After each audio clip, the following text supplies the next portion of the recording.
Speaker sir, मेरा कल एक सवाल था जो हिंदुस्तान के इतिहास में पहली बार डिसीजन लिया गया कि इलेक्शन कमिश्नर्स को फुल फुल इम्यूनिटी दी जाएगी। ठीक है, ये है ना, इसका जवाब इसका पीछ में खत्म नहीं किया सर। इसके पीछे जो थिंकिंग थी वो हमें सबसे पहले बताएं। ठीक है। दूसरी बात, नहीं, हरियाणा की जहां इन्होंने बात की, इन्होंने एक उदाहरण लिया, वहां पर अनेक उदाहरण हैं। वो भी आपने दिया था ना, 19 वो भी आपने दिया था, इसलिए दिया वो भी 19 लाख वहां पे फेक लोग, वो उदाहरण आपने दिया था, इसलिए उसका जवाब दिया। और ये भी हमें बता दीजिए, actually let us have a debate on my press conference. Let us go. Let us have very good idea. Let us have a debate on my press conference. Amit Shah ji, I challenge you to have a debate on the 3 press conferences. Please. ठीक है, बैठ जाइए। माननीय, please माननीय, आपने बात की थी, प्लीज। डिबेट ही तो चल रही है। उत्तर प्रदेश में और हरियाणा में दोनों चुनाव में वोट कैसे दे रहे हैं? प्लीज ये भी जवाब दे दीजिए। माननीय गृह मंत्री जी। मान्यवर, पहली बात मैं स्पष्ट करना चाहता हूं, मैं 30 साल से विधानसभा और संसद में जनप्रतिनिधि के रूप में चुनकर आता हूं। मुझे लंबा अनुभव है संसदीय प्रणाली का। विपक्ष के नेता महोदय कहते हैं कि पहले मेरी बात का आप जवाब दीजिए, मैं सुनना चाहता हूं। आपकी मुनसफी से संसद नहीं चलेगी। मेरे आप बोलने का क्रम मैं तय करूंगा, इस तरह से नहीं चलेगी संसद। मान्यवर, उनको धैर्य रखना चाहिए, मेरा जवाब सुनने का। इनकी एक एक बात का जवाब मैं दूंगा, मगर मेरे भाषण का क्रम वो तय नहीं कर सकते, मैं करूंगा, क्योंकि मैं बोल रहा हूं।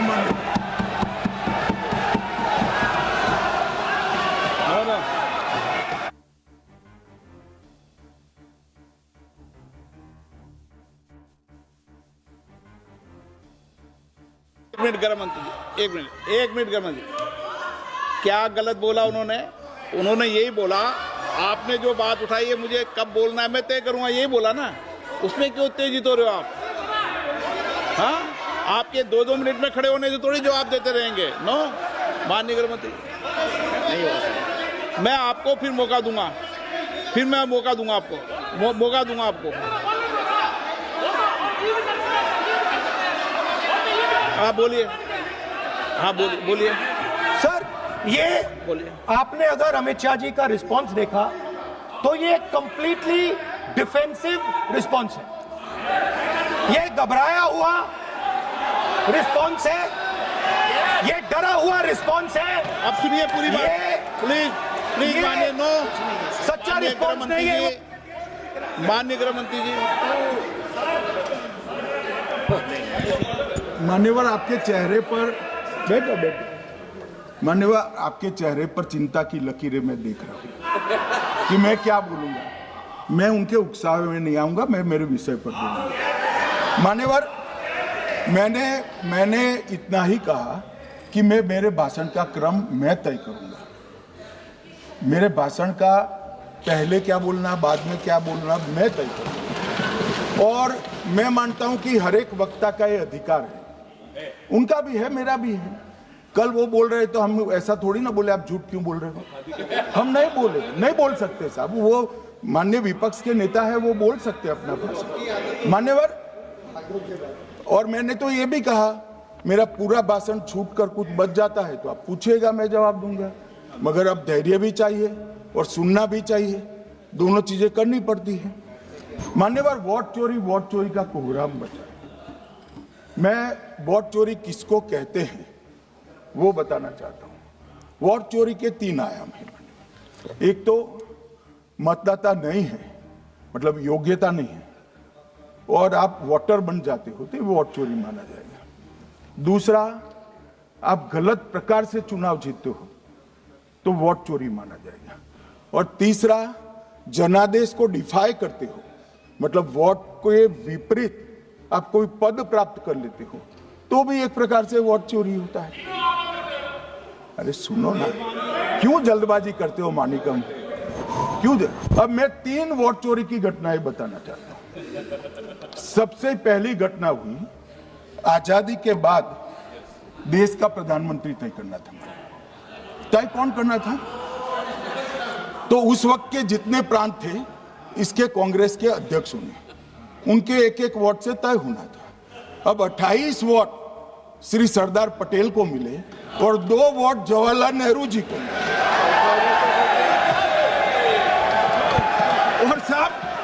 और साहब प्रधानमंत्री जवाहरलाल जी बने।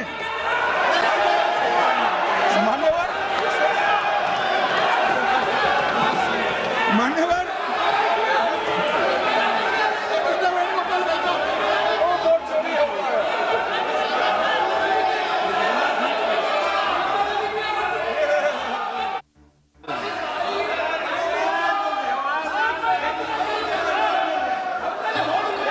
प्लीज, माननीय गृह मंत्री जी, माननीय गृह मंत्री जी, प्लीज।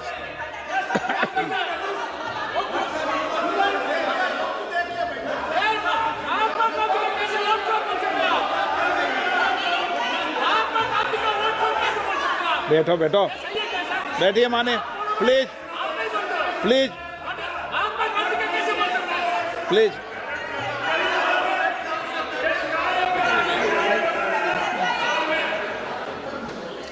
मान्यवर दूसरी, प्लीज बैठिए बैठिए माननीय सदस्य, प्लीज, हर बार नहीं उठते, बैठिए। मान्यवर दूसरे प्रकार की वोट चोरी और नैतिक तरीके से चुनाव जीतना, ऐसी वोट चोरी भी भूतकाल में एक बार हुई थी। श्रीमती इंदिरा गांधी रायबरेली से चुनी गई। इलाहाबाद हाईकोर्ट में श्री राजनारायण पहुंचे कि चुनाव नियमों के अनुसार नहीं हुआ। इलाहाबाद हाईकोर्ट ने ये तय कर दिया कि श्रीमती गांधी ने उचित तरीके से चुनाव नहीं जीता है, हम इसको रद्द कर दें। मान्यवर, ये भी वोट चोरी थी, बहुत बड़ी वोट चोरी थी। और उसके बाद में क्या हुआ? उसके बाद में वो वोट चोरी को ढकने के लिए संसद में कानून लाए कि प्रधानमंत्री के खिलाफ कोई केस ही नहीं हो सकता। मैं विपक्ष के नेता को कहना चाहता हूं, इम्यूनिटी की बात आप चुनाव आयोग की पूछ रहे हैं, इसका तो मैं जवाब दूंगा, इम्यूनिटी का। मगर ये इम्यूनिटी जो श्रीमती गांधी ने दी थी, इसके लिए आपका क्या कहना है? और उन्होंने तो स्वयं के लिए ले ली। उनका आरोप है। प्लीज, ऐसे नहीं चलता मान्यवर। आप जब बोले, जब 5-5 मिनट में उठेंगे क्या? ये मान्यवर, उनका आरोप है। आप भी बोले। गलत, 1-1 मिनट में सदस्य नहीं उठेगा ना। मान्यवर, उनका आरोप है कि सरकार ने बनाया तो लोकतंत्र ने बनाया, तो जो समय का केस था वो बताया है, आगे का तो बताया। मोदी जी को भी सब लोगों ने प्रधानमंत्री बनाया है भाई, आपकी कृपा से नहीं बने हैं। मान्यवर,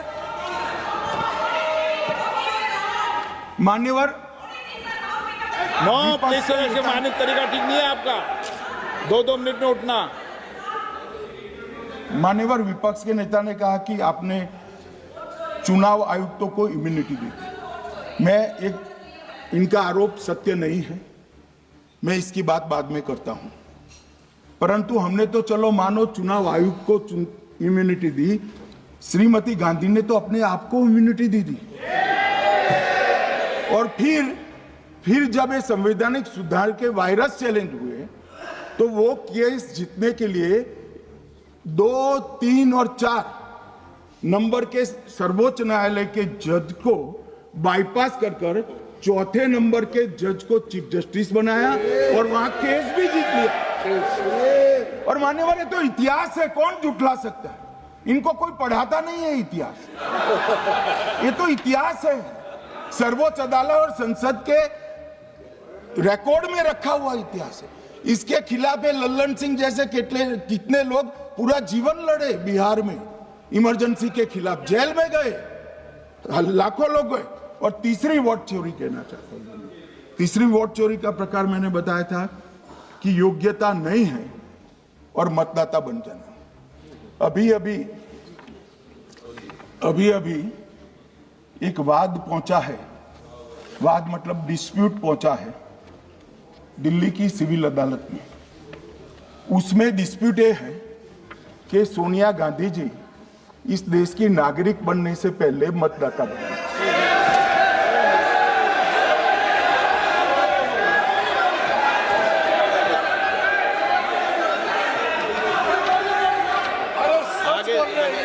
आगे सुनो, बोल क्या रहे, पूरी बात तो सुनो। मान्यवर,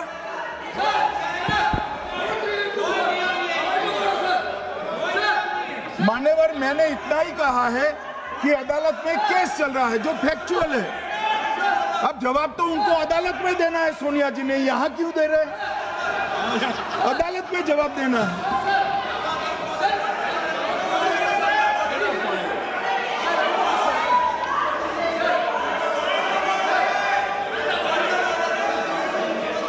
बीच के भाषण में पॉइंट ऑफ ऑर्डर नहीं होता। नहीं, मुझे याद है जो माननीय सदस्य नहीं है, ये 352 ये रहा, 352 टेबल पे रहता है, मुझे वहां याद है 352। Home Minister is speaking about an issue which is pending in the court. Actually, what happens is, Rosa will report some details.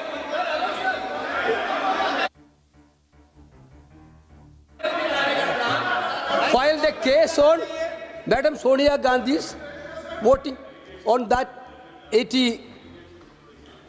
Sir, that Rosa Avenue Court dismissed that case without, there is no substance in that case.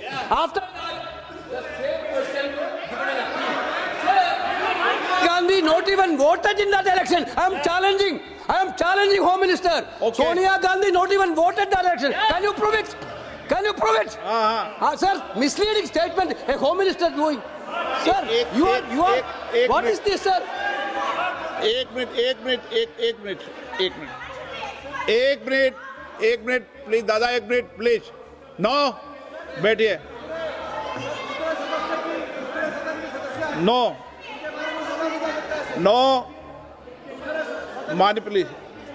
देखिए माननीय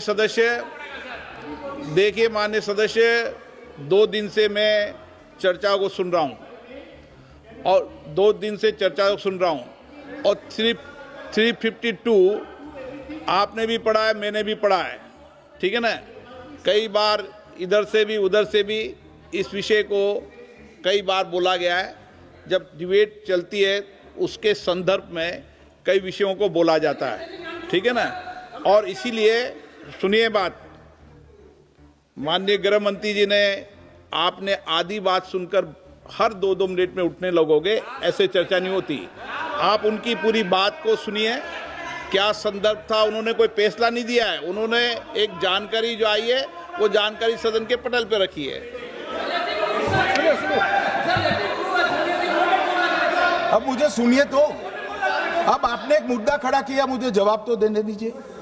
मान्यवर, मैंने कुछ ऐसा नहीं कहा, मैंने सिर्फ इतना कहा है कि एक वाद दायर हुआ है दिल्ली की अदालत में। मैंने कोई कंक्लूजन नहीं कहा, मैंने कहा कंक्लूजन का, मैंने कोई कंक्लूजन नहीं कहा। कंक्लूजन तो जब उनका नोटिस का जवाब वो दे देगी तब अदालत देगी, तब फिर से बताऊंगा मैं। मगर अभी तो मैंने सिर्फ इतना कहा है कि वहां एक केस रजिस्टर्ड हुआ है जिसमें श्रीमती गांधी को नोटिस इश्यू किया है। इसमें इतने लाल पीले होने की जरूरत क्या है?